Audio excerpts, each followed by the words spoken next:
We are learning new details tonight about suspected directed energy microwave attacks targeting CIA officers and top national security officials.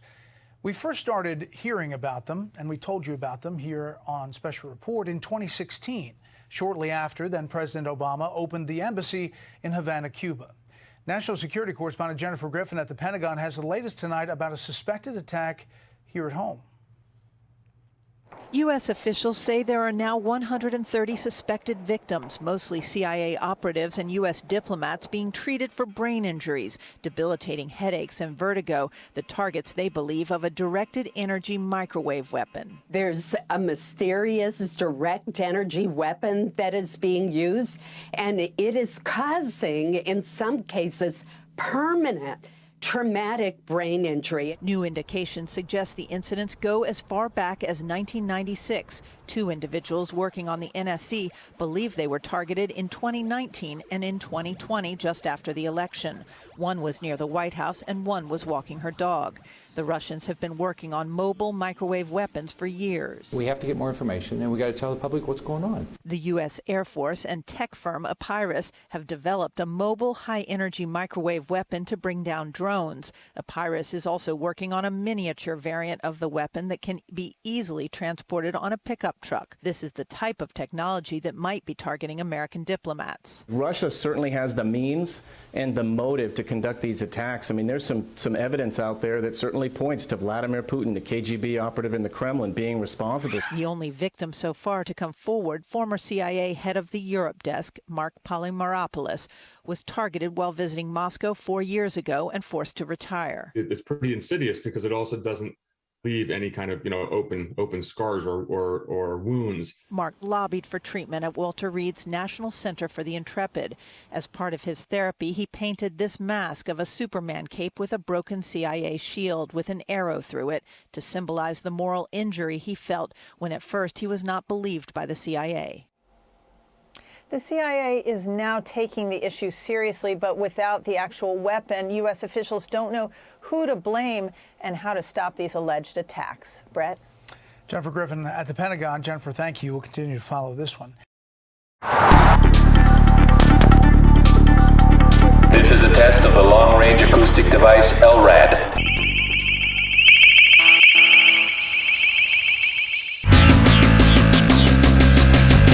One acoustic device is gaining ground daily by being law enforcement's go-to choice for crowd control scenarios and search and rescue missions.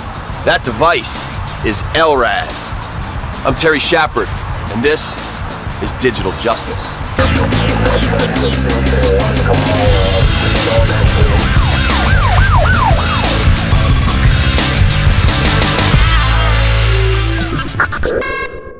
Robert, first question.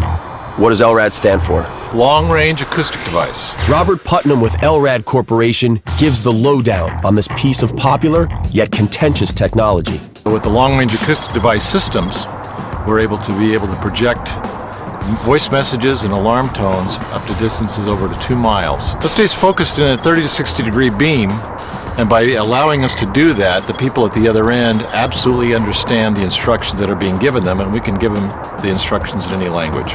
We have a highly intelligible, very robust product now that's being sold throughout the world to militaries, commercial security, maritime security, and then also for wildlife protection and control. And for law enforcement, they appreciate having a device that really works for communication. Bullhorns just don't cut it.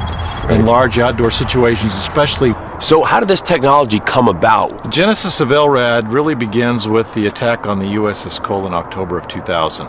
Here was a USS destroyer in a Yemeni port. They didn't know if it were fishermen or terrorists that were pulling alongside them until it was too late. They turned out to be terrorists, detonated, killed... And we know what happened. Yeah, we killed, it was bad. Killed many sailors, injured others, caused $1 billion of damage to the boat. And they had all this firepower on board, but they didn't know who these people were, so they couldn't take any action. Well, the whole point with LRAD is it fills a critical gap. How do we determine if they're friendlies or not, if they're not responding to radio calls? And when I got in front of the device, I could immediately hear its effectiveness. This is a test of the long-range acoustic device LRAD. 1, 2, 3, 4, 5, 6, 7. All right, guys, I have to say I'm a little worried walking up here like you're gonna sneak in and turn it back on. Scott, you were the operator on that one. Yes, Thank sir. you. Right off the bat, first impression, I felt like there was a dude standing right here yelling in my ear, but it was really clear. Here you have the back of the head unit where all the electronics are housed. You got the power switch you turn on. Power is activated by the control unit, which you have the on-off position. Right. This is a standard MP3 player, so you can put whatever test files or any kind of audio media Really? on this MP3 player. You will be given food, water, and medical attention. Because it can broadcast effectively up to 2 miles away and very powerfully. You can mount it on helicopters, fly over and be able to broadcast messages to hopefully the people that you're trying to find. Cover a lot of area quickly rather than putting, in some cases, hundreds of people on the ground in the bushes trying to find people. And then for suicide situations from bridges or buildings, fire departments and high-rise situations. It can also be used more in a bit of an offensive or a defensive manner. How does that work for that? Well, I think you're referring to our alarm tone capability of this.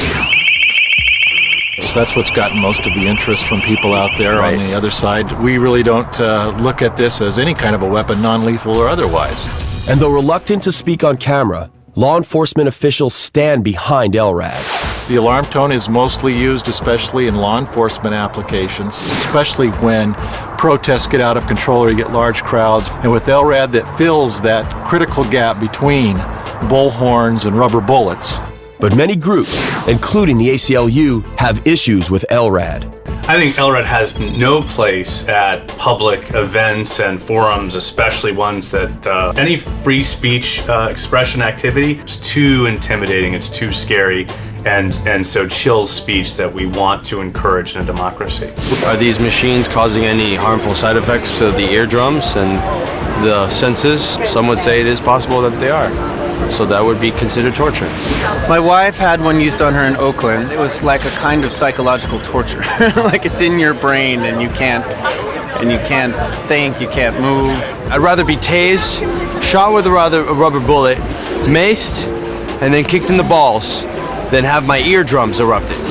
Like anything else, if it's too loud, like a fire siren or a police siren, you put your hands over your ears. Right. By doing that, it cuts 25 dB of sound pressure level instantly. You can still hear it, you can still understand it, but it's not going to hurt your hearing. Right. It's just a different thing to have this, magical voice being beamed at you or even bringing you down. Traditional public order policing has its value. Well, I think you have some people out there, especially during protest situations, who view this as, hey, this is not allowing us to protest or do what we want. We know of one case in regards to the Pittsburgh G20 summit where LRAD was deployed. By order of the City of Pittsburgh Chief Police, I hereby declare this to be an unlawful assembly. And I think that was the first time that a police department had used LRAD in a high-profile event. And what they were interested in is keeping the property damage down and the number of arrests down. That's the bottom line of LRAD. It's the ability to use long-range, powerful, highly intelligible communication to resolve uncertain situations peacefully, to determine intent, and potentially save lives on both sides of the long-range acoustic device. Guys, that was actually a great demo. Thank you. And maybe could I borrow this for a party? Come on. There you have it. In the eyes of law enforcement, LRAD is an effective tool that's use will certainly continue to spread. But in the eyes of others, it's a potential weapon just waiting to be abused. No matter the opinion, it looks like LRAD is here to stay. I'm Terry Shepard, and this has been Digital Justice.